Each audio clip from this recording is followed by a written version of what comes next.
brought to you by ITIL series.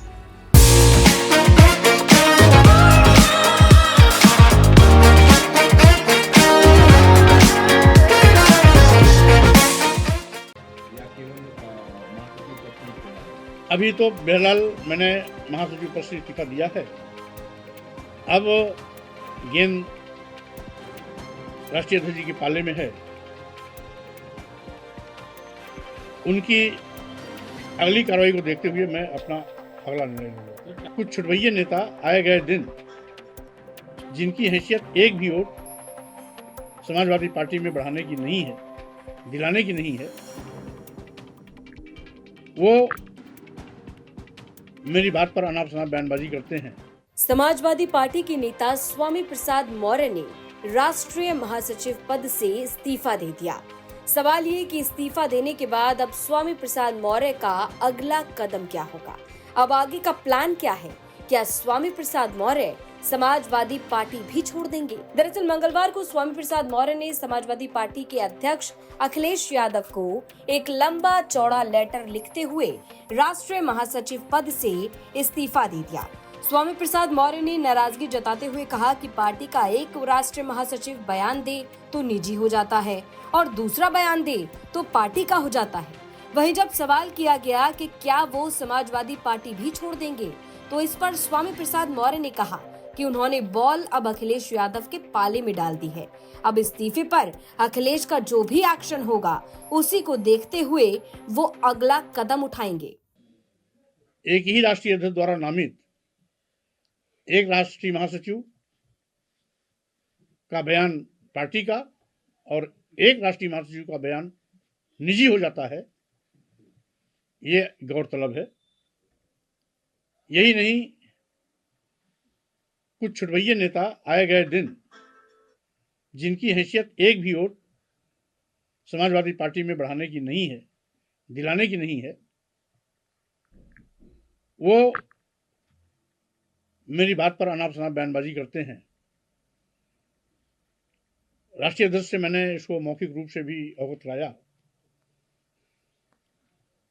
और कल इसी बार पर एतराज रखते हुए मैंने इस्तीफा पत्र भी सौंपा। अब गेंद राष्ट्रीय अध्यक्ष के पाले में है, क्योंकि मैंने बहुजन समाज के सम्मान स्वाभिमान की लड़ाई आज से नहीं, शुरुआती दौर से लड़ी है।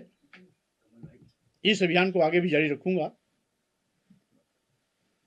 आज जिस तरीके से SC, ST, OBC के आरक्षण के साथ खिलवाड़ हो रहा है, दलितों, आदिवासियों, पिछड़ों, अकलियत समाज पर बड़े पैमाने पर जनजातीय अत्याचार हो रही है।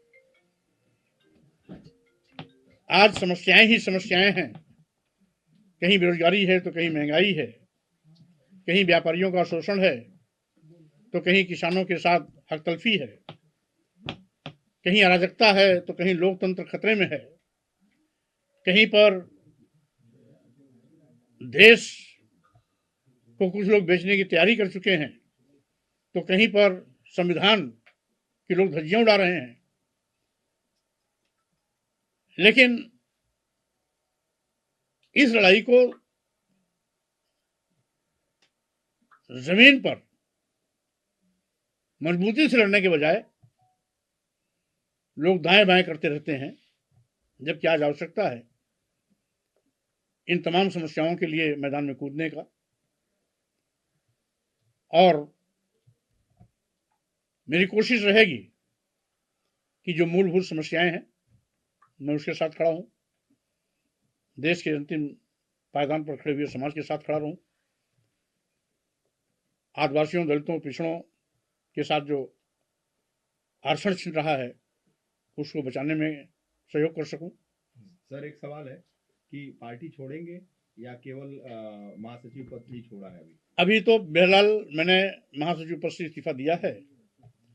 अब गेंद राष्ट्रीय अध्यक्ष जी के पाले में है। उनकी अगली कार्रवाई को देखते हुए मैं अपना अगला निर्णय लूंगा। दरअसल पिछले दिनों स्वामी प्रसाद मौर्य ने रामचरितमानस, सनातन धर्म से लेकर साधु संतों पर भी कई विवादित बयान दिए। अब स्वामी के बयानों को लेकर जब भी किसी भी समाजवादी पार्टी के नेता से पूछा जाता, फिर चाहे वो डिम्पल यादव हो, शिवपाल यादव हो या अखिलेश यादव ही क्यों ना हो, जवाब मिलता कि ये स्वामी प्रसाद मौर्य का निजी बयान है, समाजवादी पार्टी का नहीं है। अब इसी बात से नाराज स्वामी प्रसाद मौर्य ने कई बड़े सवाल उठा दिए और बिना नाम लिए शिवपाल यादव पर भी हमला बोल दिया। स्वामी प्रसाद मौर्य ने कहा कि पार्टी का एक राष्ट्रीय महासचिव कुछ कहता है, कोई बयान देता है तो उसे निजी बयान बता दिया जाता है, और दूसरा अगर कुछ कहता है, कोई बयान देता है तो वो पार्टी का बयान कैसे हो जाता है। उन्होंने कहा कि कई छुटभइये नेता जिनकी हैसियत पार्टी को एक वोट तक दिलाने की नहीं है, वो भी अब उन पर बयानबाजी करने लगे हैं।